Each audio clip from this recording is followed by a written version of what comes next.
Hello, everyone, and welcome to today's Fairygodboss live webinar.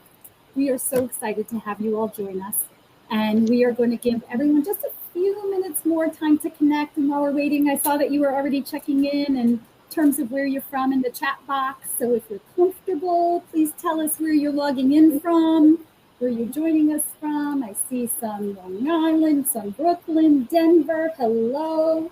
San Antonio, hopefully the weather is nicer than it is here in New York. Pittsburgh, Calgary, I think it's cold, I'm betting. Anyway, team, thanks for sharing that with us. We have some folks from all over the place, which is great to see everybody. And we're just going to give it one more minute. Ohio, welcome. Massachusetts, Greenville, nice to see you, Stephanie. More from Long Island, Ontario, Niagara. Hope everybody's having a great morning. Sao Paulo, thank you for joining. Seattle, you're up a little bit early. Florida, great to see everybody. All right, well, listen, we're going to get started, so let's just get going right now. I'd like to introduce myself. I'm Christine Sheehy, and I'm the Chief Human Resources Officer here at Henry Schein. And just a few public service announcements before we get started. Just want you all to know this session will be recorded and it will be shared via email with all the registrants. Oh my God, I can barely talk on this Monday morning. And then of course, during this discussion, please, we want to hear from everyone. So please keep the chat alive. We hope that you use, it's called the stage chat on the right side. I think those of you who told us where you were, you know where to message comments and questions. And hopefully, we will get to that as well. And for those of you who do not know, Fairygodboss is the largest online career community for women. And millions of women visit the Fairygodboss for career connections, job, community advice, hard to find intelligence about companies that treat women, and virtual events just like this. So now I am going to kick off today's event. We're very excited. And it's called Inspire Together, Finding Your Purpose, and it's sponsored by Henry Schein. And I am so thrilled to be joined today by three of my colleagues, Claire Barbier, Rosa Hitzel, and Miss Steph Babin. And I would just like to just take 1 minute to introduce yourselves, please. And we want to know what's going on in your life, personally, professionally, and of course, the role that you are playing today at Henry Schein. So Claire, I'm going to just start with you. Sure. Thank you, Christine, and thank you for having me, Fairygodboss. So I'm Claire. I've been with Henry Schein for about 8 years. I spent a majority of that time over on the corporate communications team, primarily focused on media relations. And then I recently made the transition over to Henry Schein One, the technology arm of Henry Schein. It's a joint venture between Henry Schein and Internet Brands. And I am on their communications and brand team leading internal and external communications. So it's been a really, really wonderful experience. I also, in 2023 and 2024, I believe, I had the privilege of leading marketing and communications for Henry Schein's Women's Leadership Network. So a wonderful, wonderful experience. So yeah, thank you for having me today. Thank you so much. Miss Rosa, please introduce yourself. Oh, hello, Team Shine and Fairygodboss community. I am so grateful to be here today with you. I'm Rosa Hitzel. I just celebrated my 4th year anniversary at Henry Schein this month. And before today, I served as a customer success associate under special markets strategic accounts. I played a vital role in supporting internal teams, managing dental accounts, and streamlined processes with multi-phase tasks, providing high-level service. With over 28 years of experience in business sales and operations, corporate travel management, today I start my new career journey in HR as a global HR analyst. So my brand new HR team and managers joined here today to support me, which is absolutely amazing.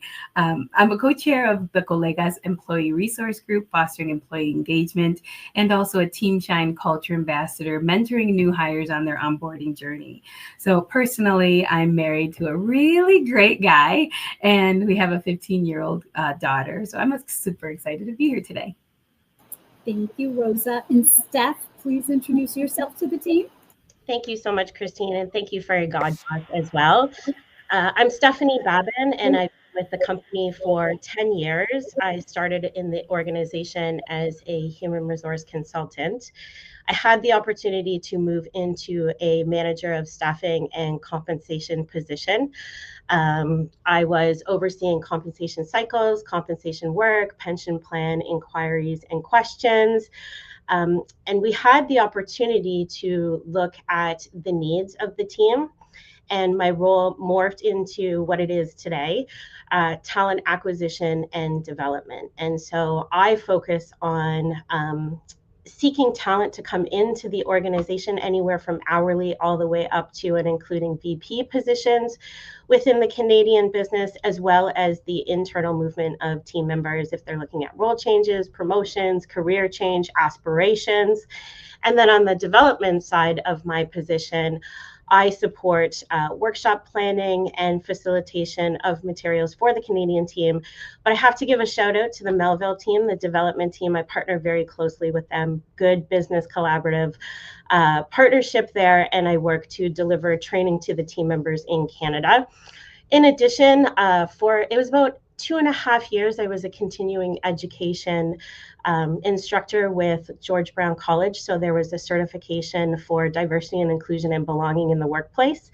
And that is a course that I delivered. It was six modules towards a certification. But time gets busy, and we're busy professionals and busy team members. And so that's not something that I do at this time. And in addition, I'm an avid dragon boat paddler. Thank you. That's awesome. Thank you all so much for sharing. So I'm really excited about this discussion today. And just a reminder to those that are online, if you do have any questions, we will be taking questions from you. So just put them in the chat.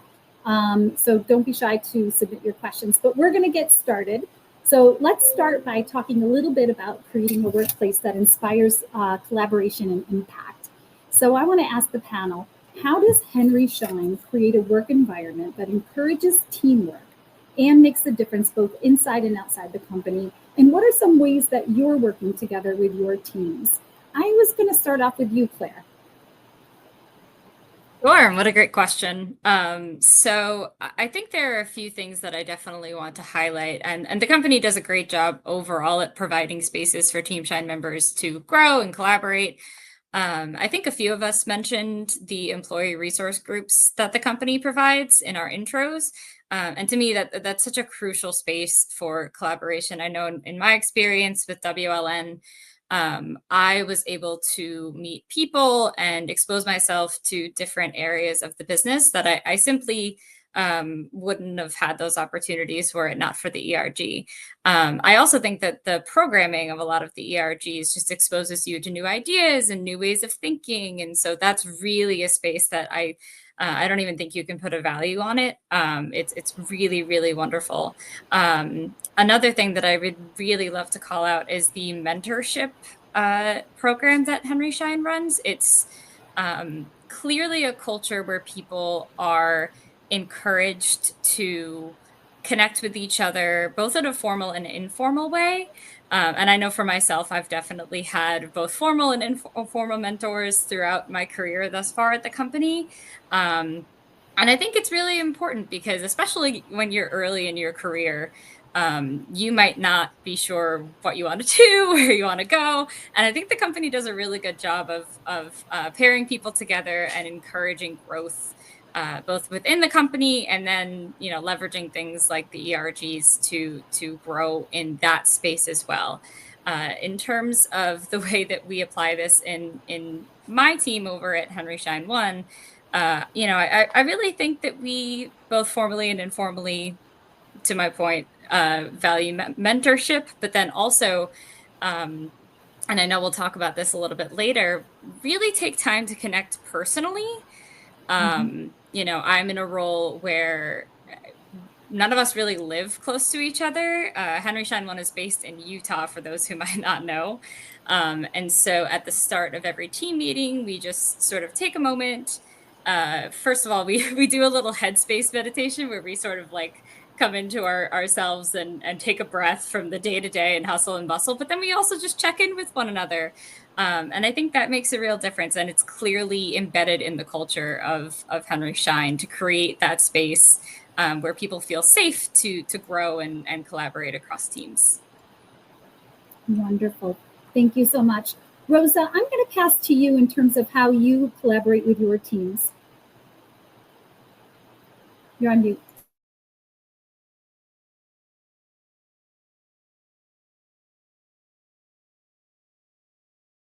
Unmute. Do you hear me now? Yes, we do. Sorry. So yes, Claire, I actually echo lots of what you just said. Being 4 years with the company, I found that it's easy to collaborate. My work environment as a CSA before when I started by building just trust, right? Sharing my story, promoting open communication, asking my peer team about them and their family, and aligning ourselves around the shared goal, which is servicing the customer and representing the organizational well. But as in my role, I work closely with cross-functional internal teams, and that meant with engaging in lots of communication, encouraging transparency, continuous feedback, sharing in recognizing peers on team projects that were done well. So lots of that, really provided some the way that we want to look at positive impact is definitely there when you're working alongside the same people and you're just seeing each other win. Throughout my career as a leader, trainer, peer, I've always focused on fostering that culture where every team member feels empowered to contribute ideas, take ownership and accountability, and support one another. So as a co-chair for Colegas, the employee resource group that Claire also was mentioning about our resource groups, which are amazing, we actively champion those initiatives and celebrating that employee engagement. You foster the collaboration, that inspiration, that growth. And our events, how we carefully plan and we tailor them to dedicate that to the time for the TSMs to come together. It is huge because we advocate for them and for our members as well as the mission. But it also goes beyond that daily work, right? So we have our regular job and then we come in and do our ERG work. And it does take a lot of time to put together, but it does help create that sense of belonging and purpose that resonates across the company.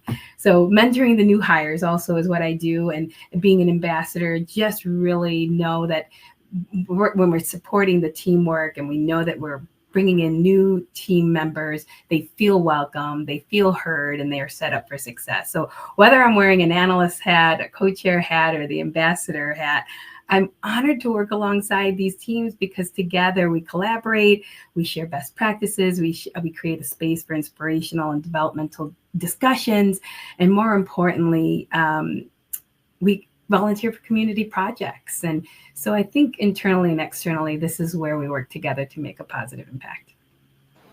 Wonderful. Thank you both so much for sharing that. We're going to shift a little bit. We're going to talk a little bit about organizational change. And that also can be challenging for many employees for TSMs.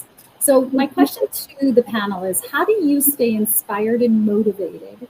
And what are some of the personal practices that you use to maintain a sense of purpose, especially during times of organizational change? And Steph, I was going to ask you first for this one. Yeah, sure. It's interesting. I'm in my office today, and if I just move here, you'll see there's a blank space, and I'll just call out. I use a motivation station, and it's something that I pulled together. And in the past, I call out this blank space. It used to be a physical space in my office, and in my motivation station, I would put kudos, emails, trainings, certificates, service anniversaries, things that I would compile and I would put in my motivation station that I would touch back to in times of challenge, or if I felt overcome, or if I needed to recenter myself.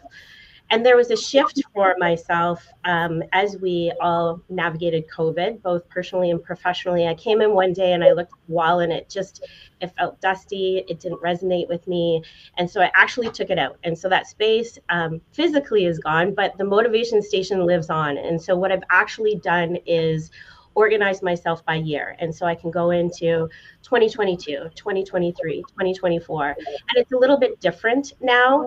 I have self-appraisals. I still have some of the same other things that I reference. So emails, if you solved a problem, if there's kudos, if there's recognition, service anniversaries. But if there's trainings or where I want to make sure that I'm documenting growth or change, I've placed that in the motivation station. So that's one thing that I think of with the question that you've asked, Christine. The other thing that I would share is at times I have a nighttime ritual that I go back to. And so I'm a real thinker. And so sometimes I'm challenged if I keep repeating my day over and over. Have you ever done that for yourself where you repeat your day? You think about, this is what I would have said. This is what I should have done. This is what I need to focus on tomorrow morning. And so I call that the shift before the shift. And so you're trying to go to bed. And so you're actually working the shift before you go in for work tomorrow. And it's just, it's tiring, right? Like I can't find myself winding down. And so when I find myself in that space where it's the shift before the shift, what I do is I call out 3 awards for myself. So the 3 awards are Employee of the Year, Mom of the Year, or Wife of the Year. And they resonate with me. And I'm very intentional with the year. I don't need to be corrected on that. These are big awards. And so you can win all 3, or you can win 1. But to get myself to wind down, I take myself back through the day. And at some point, I can put an award beside a moment or a learning or something that I can ground myself in so I can let the day go and be fresh for the next day. And so those are some tactics that I had for myself that I wanted to share. Oh my gosh, I love it. I love it, Steph. I love the 3 awards. Rosa, how do you stay inspired and motivated during these times of change? This question is so very personal for me because I was affected by organizational change. So I'll share a little bit of my story without all the details out of respect for time. But once upon a time, 5 years ago, COVID happened, and I was a travel operations team leader with 20 years of tenure at my last employer. And I, along with most of the entire business travel division, was laid off, just like that. No packages offered, just an invitation to a call advising the pandemic unfortunately forced the decision that I'll be furloughed April 24th, 2020. I'll never forget it.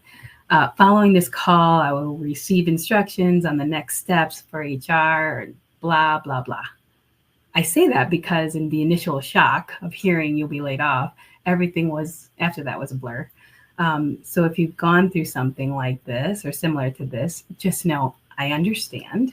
But I can personally say that it felt like something punched you in the stomach, but then stabbed you in the back at the same time. And I felt every emotion come into full glory, kind of like a cartoon movie. I don't know if you guys ever seen Inside Out. I saw it with my daughter like 100 times. First came fear. Oh my God, how am I going to pay my bills? Immediately cancel things that we don't need. Then anger. How, after 20 years of loyalty, can you do this to me? Why me? Why didn't you choose someone else? Why couldn't you put me on the skeleton crew with all the other 50 managers that you left on to keep the lights on? But was I not good enough? Then I felt a little disgust. Why, COVID, you destroyed my career. And now what am I going to do at my age? All I know is travel. Why did I pigeonhole myself? Why am I so stupid? Really abusing myself. Then sadness, it all came crumbling down. I thought I was going to retire with the organization, my friends, my peers, my customers. How am I going to tell my family? Now, who am I now? What will become of me? And what was my purpose? And then cry for 4 months. And then I allowed myself the space, right, to adjust to unemployment, cleaning my house 20 times, cooking meals, helping my daughter with schoolwork, for 8 months. Then one day, while drinking coffee in my sunroom, my inner voice said, enough, stop playing this victim role and take control. Don't you remember that during that time you were trying to move in your career, you weren't learning anymore, you were asking for a change, a chance at something different, and you weren't given the opportunity, or the opportunity just never arose. Now is your time to rediscover yourself on your terms. That same day, my spirit motivated me and guided me to Costco to buy a brand new laptop without caring how much it cost. I mean, it was on sale. Okay. So I bought the laptop with a 1-year Microsoft subscription. I got home and went to work. In that one day, I didn't get to sleep until like 4 o'clock in the morning. I updated my resume, my cover letter, updated my LinkedIn profiles, my Indeed profiles. I reached out to my friends on Facebook, Instagram, advertising. I'm open for work and, any sales or manager role. And I didn't go to sleep, like literally almost for 24 hours because I don't know what happened. It clicked. Then I waited and I waited. Within a week, a friend phoned me and said, hey, I can get you an interview with a Jeep car dealership. I got the job. There's a lot more involved, but I got the job. In 3 months, I surprised myself and I sold 27 Jeeps. Okay. First time ever in the car industry. I know it was insane. I get it. But it was the boost of confidence that I needed to say, girl, you got this, boo. Okay, go show the world who you are. So while working at Jeep, of course, I knew that this was just temporary because I was determined to look for an organization that promoted career growth and most importantly, employee values and foster community and a reputable culture and really a corporate purpose to the world. And these were my terms, and I did not want to, go around that. It was very important to me to find an organization like that. And when Henry Schein called me for an interview and said, we understand that you were in a manager's role, but all we have right now is an entry-level inside sales position. And I said, this is perfect because learning everything I need to know about medical and dental products and from this entry-level position is all I need to know. And it will be the foundation that I need to create my future. And fast forward to today, I created many wonderful relationships, learned so much about the medical and dental organizations, the distribution of products and services, and the many wonderful people that make health happen. And I know now that my purpose found my place, right? My purpose found my place. And in normal trajectory, this career typically is a vertical climb, right? But sometimes your purpose pushes you to zigzag to your final destination, and you just have to allow yourself to accept those detours. That's just so inspiring, Rosa. Thank you, Rosa. Thank you, Steph. Just thinking back at a time when you or your team faced a significant, challenging time during change, how do you overcome it and how do you keep morale high? Steph, I was going to ask you, can you speak to that? Yeah, I can. I mean, if I look at a common timeline for all of us, March 2020, it's a key timeline. It's COVID related, personally, professionally. It really is. If you look back at where we are today, like we really watched the world come to a complete standstill as a result of, a global pandemic. And within our organization, we're a sales-based organization, busy doing things. And we really watched the sales funnel just become a trickle. And so working in HR at that point, the HR teams immediately had to switch or were challenged to support the business with pandemic response. And if you look at the role that I have played, and I shared with my introduction, talent acquisition and development, hiring activities, the day-to-day that I was used to just completely fell off a cliff. And that was a really strange, scary feeling for myself. And there was other team members, the activities, the day-to-days just completely changed. And recall too, at this time, Henry Schein was predominantly, I would call it brick and mortar work. So everybody drove into an office, sat in an office space, and there was just this complete shift. So I have to give credit to my leader and HR colleagues. Like I just got busy doing HR work, and it was HR pandemic work. So company communications, employee communications, documentation, supporting the build out of processes that didn't exist previously and supporting those. And then there was all this work behind the scenes that came with it.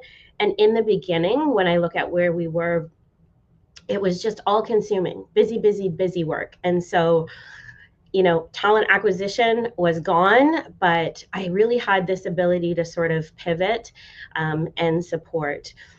And then the development side of my position at that time was really interesting as well. And I say this with a complete smile on my face because I can totally recall sitting at my dining room table one afternoon. But from a development perspective in Canada, we were only thinking in person, again, because we were so tied to our brick and mortar structure. Come in and do a training, come into a room, we're all going to gather, we're going to learn together, you're going to leave after an hour and a half, 2 hours. So we really weren't set up for virtual, and we just had to pivot. We pivoted very quickly. And so my first virtual workshop in that time period was with a customer service team at 12 o'clock because it was their lunch hour. And I say this again with a smile on my face. I remember sitting at my dining room table and delivering this technical Excel 101 training to a customer service team.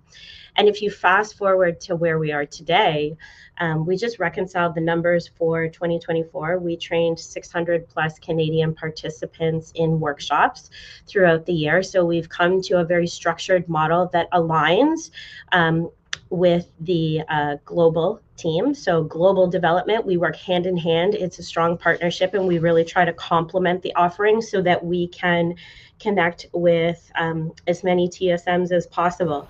So like, I think of those two things with answering the question, Christine. And the other thing I want to be really mindful of is the last piece was like, how did you overcome to keep morale high? And I can be reflective now, looking back. It's challenging in the moment, and I want to acknowledge that. But looking back, I just really readjusted and realigned myself and colleagues with the business purpose that was required, the business purpose, and aligning my activities and my support to support the immediate business need at that time. That's wonderful. That's wonderful. Thank you, Steph. Thank you for sharing. Such a challenging time, Yeah, to turn that into such a positive. So thank you. We're going to switch a little bit to career progression now. So, we just talked about moving, challenging changes, things like that. And let's go into career progression. So if someone's feeling a little bit stuck in a job and wondering, what are their next steps? What could they be? What are some tips that this panel can share that might help with what next steps a person can take in their career progression? And Claire, I was hoping you could help us with this one.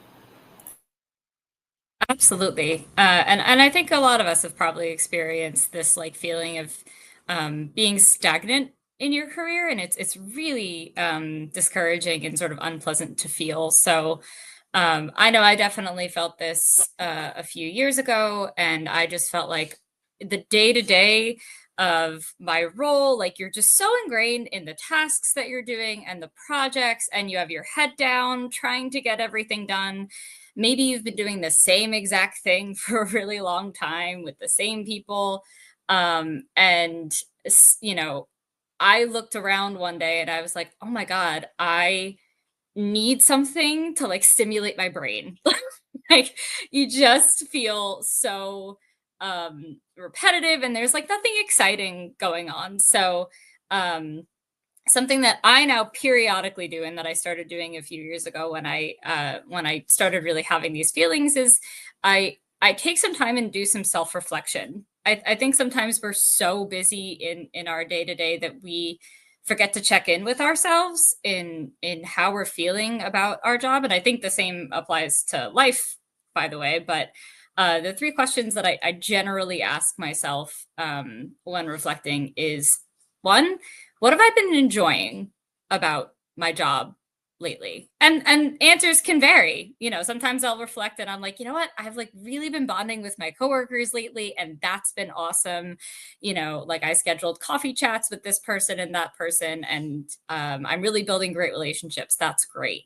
Sometimes it's projects that might be challenging my ways of thinking. I might be working with new people, learning new things. But I really try to lean into what have I been enjoying in my role lately.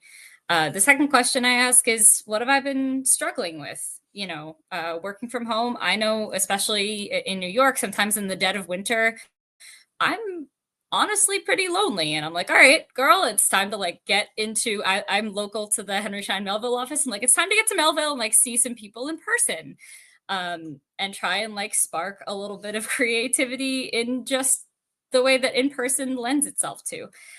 Sometimes it's projects or tasks that I'm just struggling to get to, I'm struggling to connect with, and maybe I just straight up don't like it. I think we all have those tasks that we have to do and we don't enjoy them. And that's okay. It's important to self-reflect on those. And then the third one is probably the most important for me. When is the last time that I genuinely learned something new? I think the most important thing in any job is that we have to keep learning, or we're going to get bored.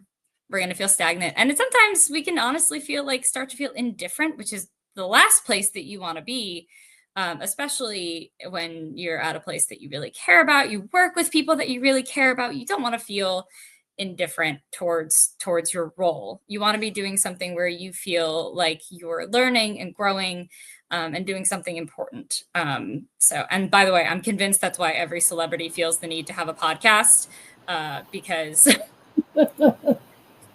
they have everything, but they need to be doing something new and learning something new. So yeah, those are three things that I would say. I think the self-reflection is really important, and then it's time to take action once you've reflected. That's amazing. Thank you, Claire. Rosa, what tips might you share about next steps in career progression? I've done it. So for everyone listening, if this is you when you're feeling stuck, I was there. Obviously, everything just appears fuzzy. You may not be able to see clearly, right, on what you want to do next, but that's okay, right? So what I encourage you to do is first prioritize self-care, right? I think, Claire, you've hit it on a few areas as well. What I mean about self-care is not really going to the salon and getting your hair done, okay? It's not that. It's really disconnecting from all distractions. We need to clear your mind. So if you get an hour for lunch, or even if it's on the weekend and you want to extend your walk in nature without headphones. If possible, no phone. Okay, take your phone, because I know we're moms and we need to take your phone and we got to, emergencies. So just keep your phone in your pocket. Don't be on your phone. So walk in nature, be present, just listen to the birds, smell the air, feel the breeze, be present and breathe. Then you might just start hearing that little inner voice, right? That little inner voice. If you do, have full-on conversations with her or him. Take inventory on how you're feeling. She's or he is your best friend. And when you're ready, self-reflect on the things that you're passionate about, just like Claire said, that excite you, that sets your soul on fire, that moves you. And then envision it, see yourself doing it. And when you get home, immediately write them down, right? So I do this all the time. I think it, I envision it, and then I affirm it by writing it down. I do this with everything that I want to do, because then it sets my clear goals. And once you have those 2 or 3 things that motivate you, then do your research in your organization on those and that type of work or what you're looking to do, and find which department has this type of work. Who are the leaders that actually oversee that? Do you know anyone in the organization in that line of work? And then write that down next to the set goals. So now you're ready to have those meaningful conversations with your manager on those aspirations, perhaps to help you with introductions to those leaders in that department. You can take an initiative and align your current role with the tasks to amplify those aspirations, or volunteer for projects. These are things that will sharpen your skills, right, for that type of work that you're looking to do. And, if you can do one thing for yourself, is build your network, advocate for yourself. I did this right when I came with it to Henry Schein, because I said, this is my rediscovery phase of my life, and I'm not going to waste not 1 second. And I really believe that, and I always say this, and everybody that's been on any of my, calls, I always say, be your hype man, your own hype man or woman, or your biggest fan. Because if you don't feel right by doing that, that's okay. Find a wonderful mentor to pour into you. Let them be your biggest supporter. Let them provide you candid feedback and to help you grow. This is what we're here to do. If you find that wonderful mentor, sometimes you don't see what they see, and it allows them to really provide you that candid feedback. And maybe you can align your goals by what you are feeling today, because we're not all that's always the same every year. Everything can be situational. We fluctuate, right? So we have to be present in what situation, what circumstance we are at that point, and then maneuver what you feel. So I really think that, going in with that type of mentor and that mentality with your manager to help support you, that's going to be amazing, because I know that being in an ERG, we just have launched our Cornerstones of Success. And one of the themes is to have these bold conversations with our manager. And one of our HR wonderful, great panelists came in and shared this, and it was so well received. So if you can do that, that's what I would suggest. Thank you, Rosa. That's wonderful. We have some great questions coming in. So I'm just going to take a quick question from some of our comments here, and hopefully we can answer those. So what key differentiators have helped you leaders, the panel, at Henry Schein progress in your career? So what did Henry Schein offer while staying true to your personal purpose? Anything that you'd like to share that's Henry Schein specific that helped you progress your careers? Steph? I can go here. So Claire and I think both Rosa have alluded to it, but we have a great mentor click. It's our mentor program within the organization. And I had the opportunity the first time that I registered for the program, I registered as a mentee. And I knowingly registered to have I wanted to connect with a leader that was not HR. I didn't feel that I knew enough about the organization. I wanted to learn more. We're a global organization, and we do many things, of which I feel like sitting in my seat in Canada, I only knew a piece. And so I was connected with a leader in Savannah, Georgia, that was overseeing Brassler business at that time. And he exposed me to operations and other leaders. And I learned more about different things that we sell and different things that we manufacture and do. And as a result of that, I built a larger network that still continues to this day because he was a great mentor, and he made the connection, and he gave me the confidence. And I still see the benefits of that in my career today. And I think it makes me a good TSM because I feel like I understand so much more that we do as a business. But there's so much more that I have to learn. We're a vast organization, and we are constantly changing. But that is one key piece or key moment for me in my career here that I wanted to share. And if you have that opportunity, when you go into the profile, I think that you have the opportunity to click or unclick or sort of choose the criteria for you in the platform and be intentional about that would be my suggestion. Thank you, Steph. Anybody else want to add to that? No? Wonderful. Okay, thanks, Steph, for sharing. So just moving on, I think, Steph, you started talking a little bit about the times during COVID, and here we are in a new phase, right? So we are forced to have to maintain a sense of community and connection for both, our remote, our in-person, and our hybrid, employees. And how can you give a little sense from each of you about how do we do that, especially in a global organization? How do you maintain community and connection amongst the teams? Steph, I'm going to start with you on this one, if you're okay. Yeah, absolutely. With that question, I think we have to be intentional. If you're a leader, as an individual in the organization, you have to be intentional. And I share that meaning you have to work at it. It doesn't just happen organically. I go back to it. I've shared these words: brick and mortar structure played to sort of organic conversations in the hallway, or connections, or problem solving.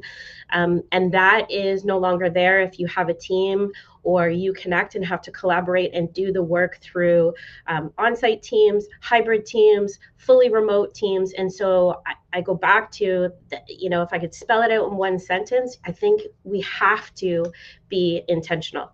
And so I think about this also with inclusivity. I think if we're intentional, then we're leaning into inclusive leader components, because we manage individuals, and individuals like to be met in different spaces and places, or prefer different forms of communication. And so it really is for us as leaders to be intentional, and you can be inclusive if you're doing these things. And so you've got to make the time. And I don't think it's any one thing that will do that will work well, and this will happen. I think it's group meetings, I think it's department meetings, I think it's one-on-ones, I think it's in-person meetings, I think it's hybrid meetings. And here with hybrid meetings in particular, always ask yourself the question: who is not in the room that should be in the room? Because we lose that, oh, they're just down the hallway, let's just go grab them and bring them in here. They might be at home. And so it's intentional. You have to be intentional. So ask yourself that question, and use all of the resources available to you. So Teams, text, group text, emails, group emails, Teams channels, whatever those pieces are, whatever resonates, use it, and think and remember what might work for one might not necessarily work for the other. And the other piece is, like, it's fun too. So you can be intentional and make all those connections from a business perspective, but you can lighten the mood in those channels and those connections, because we're individuals, right? Sometimes we have good days, sometimes we have bad, sometimes we're challenged, sometimes we really get it immediately, and sometimes we don't. And we're going to work through that together, but we're going to be intentional and inclusive with our connections. And just be consistent. Be consistent with this all-encompassing approach is what I would say. I agree. I couldn't agree more. Rosa, how about you? How do you maintain a sense of community and connection with the new hybrid workforce? Yeah, I mean, when you look at the average tenure at Henry Schein, being here for 4 years, I'm still considered a new hire, right, so to speak. So now, as you all remember my story, I wanted to rediscover myself and knew that I didn't want to repeat what I did the last 20 years. So my goal was to really get involved, just like Steph said. I wanted to connect. I needed to start a network. I needed to brand myself. So when nobody knows you if you're not putting yourself out there, right? So what I did is that my first year, I made it a point to join all of our team meetings with camera on, speak up, share and ask questions, right? So that way, you get to see the name, you get to see your face, you put your name with your face, and then you start asking questions. Oh, that girl, she's always asking questions, I enrolled in 4 employee resource groups, joined the events, and get to know the members and from different departments. I registered also for and attended the 3 developmental workshops that we are allowed to every year. And I love them so much, because not only are you learning, but you're also networking with different TSMs across the company, as well as Henry Schein One. So I connected at the headquarters with the connection days, to have lunch with colleagues, served food for back to school program. And I did that with my daughter. I brought my daughter so she can see what I did here at work, and just kind of giving back to the community. I helped plant a garden at the headquarters. One year, we always go to the family picnic, the game day family picnic, the annual picnic that we have every year. I mean, just like Steph said, being engaged, you have to also commit. You have to be intentional on how you want to connect. I mean, it's not going to happen if you don't do it, right? So you really need to put in the effort. And so since I've been remote since 2010, I already knew that it's important that you need to do the first move. You need to go ahead and start really making that move in order to really connect with your organization. And I just feel like, to be heard and reinforce the sense of belonging, that's what I did. And it's work. It works. It does work. And I love how you said, well, it goes both ways. You're leaning in and the company's leaning in. You have to greet that. You have to greet it both ways. So I absolutely love it. Claire, anything to add in terms of how we maintain community and connection in this hybrid workforce? I mean, I think Steph and Rosa really made some excellent points. And I guess I would just really double down on the intentionality and, being fully remote at this point. 93% of communication is nonverbal. And you lose a lot of that being remote. And so I think for me, you lose a lot of that organic interaction. You also don't really get to see people's personalities quite as much. Like, I miss walking by desks and seeing little like, oh, that person's really into Disney, though that really person's really into sports kind of thing. And so really just going out of your way to like ask people some personal questions, notice the backgrounds. Of course, my background's plain as day because I'm moving this week, but like notice people's backgrounds when they're on teams, ask them questions about their life. We're people and we need to make real human connections. Knowing someone's dog's name sometimes really does matter. So I really would just double down on what Steph and Rosa said in that way. No, wonderful. The personal connection makes such a difference. I think with any company that you're with, and especially important at Henry Schein in terms of how we make sure that we create those personal connections, because you're more invested, right? You're more invested.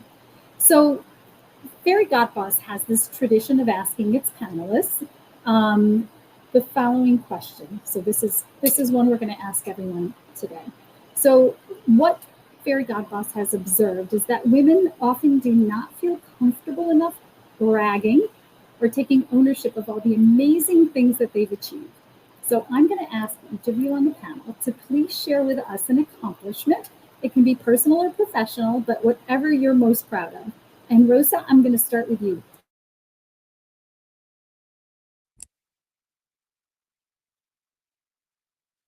Rosa, you're muted. I always forget to unmute. So sorry, guys.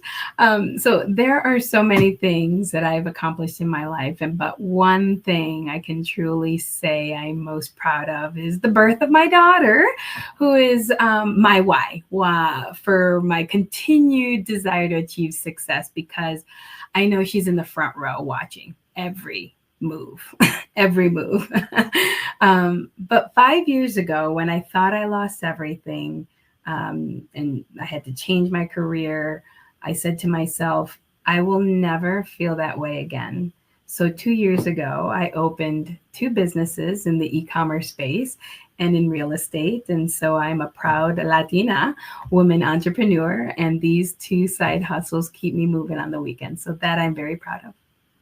Wow, that's amazing. Steph, I'm sorry, I'm going to move. Steph, I'll go to Claire first, and then I'll come back to Steph.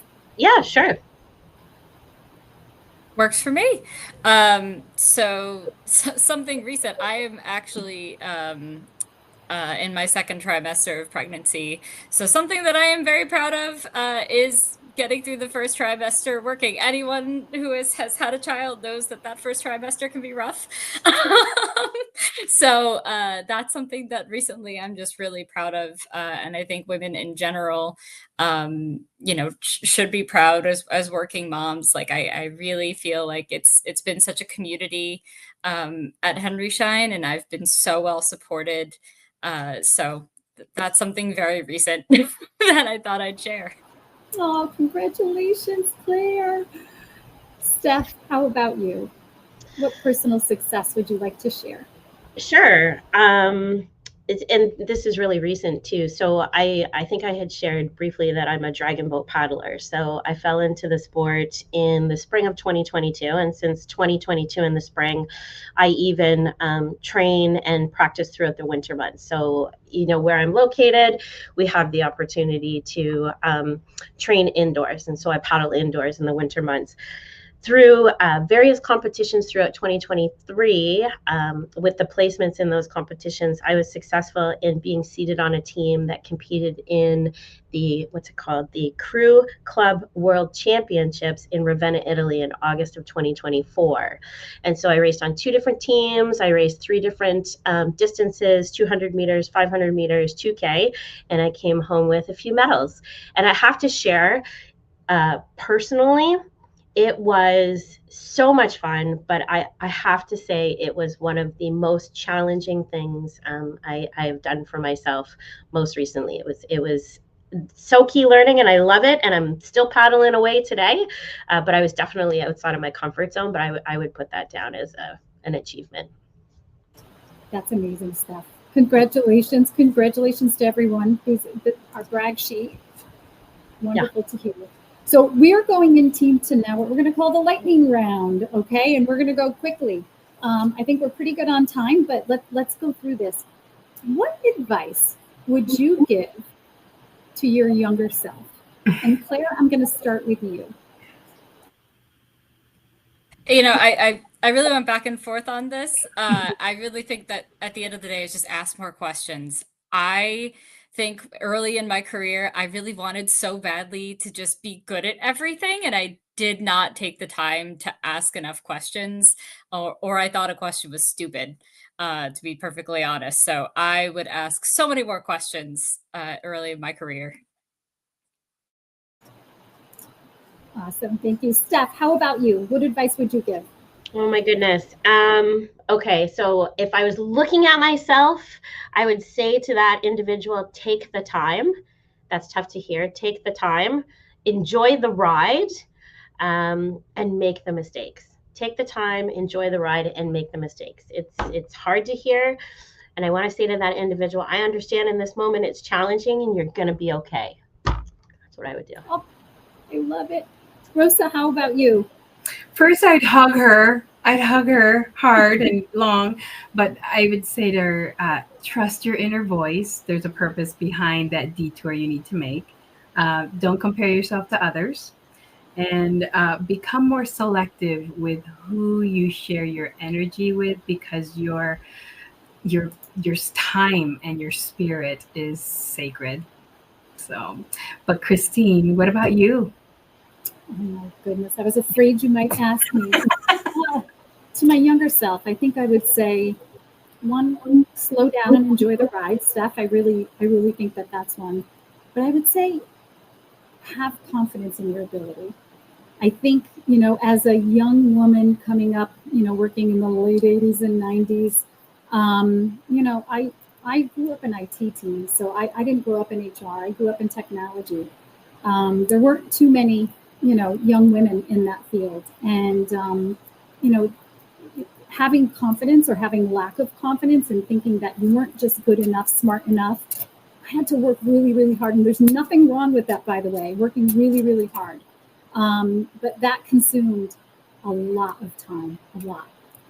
So I didn't have a lot of free time coming up through my career. I was always trying to, prove that I deserved to be there. And I think now taking that deep breath, taking that long walk, Rosa, that you talked about, really, smelling the roses, really taking a minute to just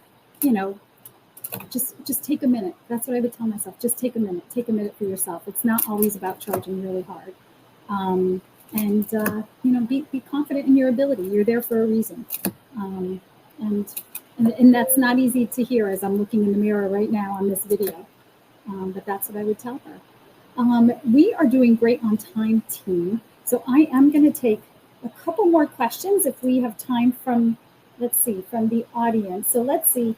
How do HR and TA look at career gaps within today's job market? How do you look for them? How do you answer career gaps?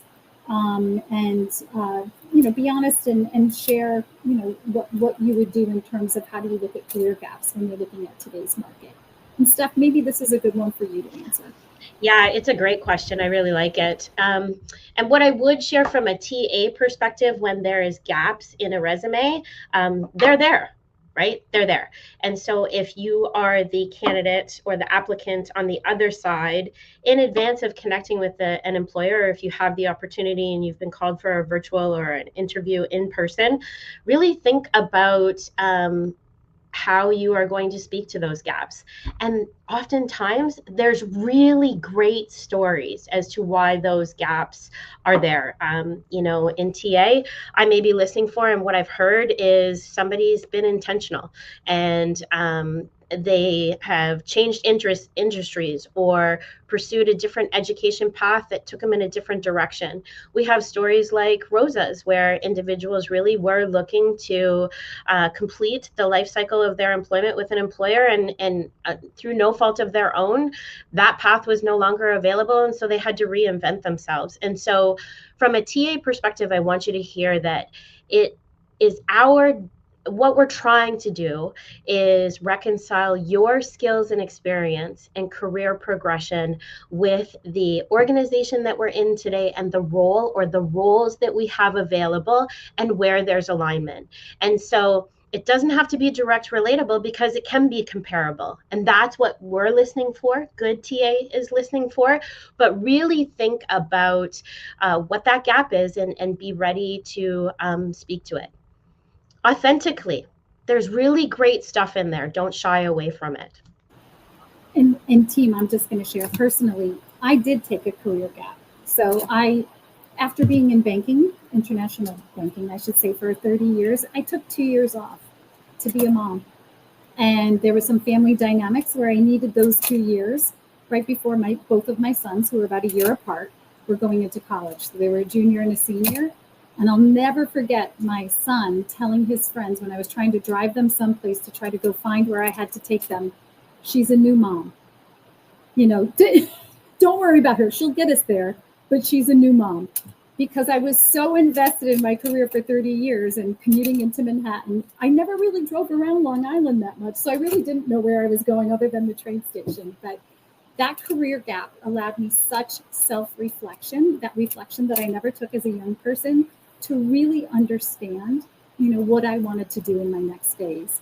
And hopefully I was able to convey that, right? Henry Schein. I found Henry Schein. Henry Schein found me, and we were able to talk through some of those learnings in terms of, where I felt I was actually a better HR person than I was probably, 6 years ago when I came here to Henry Schein. So I really love that. But Steph, thank you. Thank you to the TA folks who brought me on board, because you were able to see that as well. All right, I'm going to ask one last question. How do you balance fostering an inclusive, purpose-driven workplace with the need to meet performance metrics and business goals? And I'm going to, hopefully, can anyone want to take a crack at that question? Claire? I think we all probably can. The first thing that I would say, and then I'll let these ladies build on it, but I think that when you do it properly, they really feed each other, right? If you're doing real, wonderful, purpose-driven work, the performance and metrics will follow. I know at Henry Schein, we have programs through Henry Schein Cares, and all of those corporate social responsibility programs are wonderful. At the end of the day, we're also just really rooted in, improving patient care and overall health, and oral health being part of total health. And I think that purpose really comes through in what we do and in the performance. So that's really what I would say, is that when you do it properly, it really just comes naturally. It really does. It really does here. And thank you, Claire. But thank you so much to all of my panelists, Steph, Claire, and Rosa, for joining us today, for sharing such wonderful advice. And thank you to all of you who've tuned in for this discussion. We really appreciate you joining the discussion. So just as a reminder, we are going to be sending out a recording of today's event, along with resources to learn more about the opportunities at Henry Schein. And in the meanwhile, please check out Henry Schein's profile and jobs on Fairygodboss and on our new Career Hub page on myshine.com. We would so love to hear your feedback to help us improve future events. Please head to the Typeform tab, which is on the right side of your screen, and please feel free to share your thoughts in a 1-minute survey. I just want to say thank you to everyone, and we hope to see you next time. Thank you so much, team.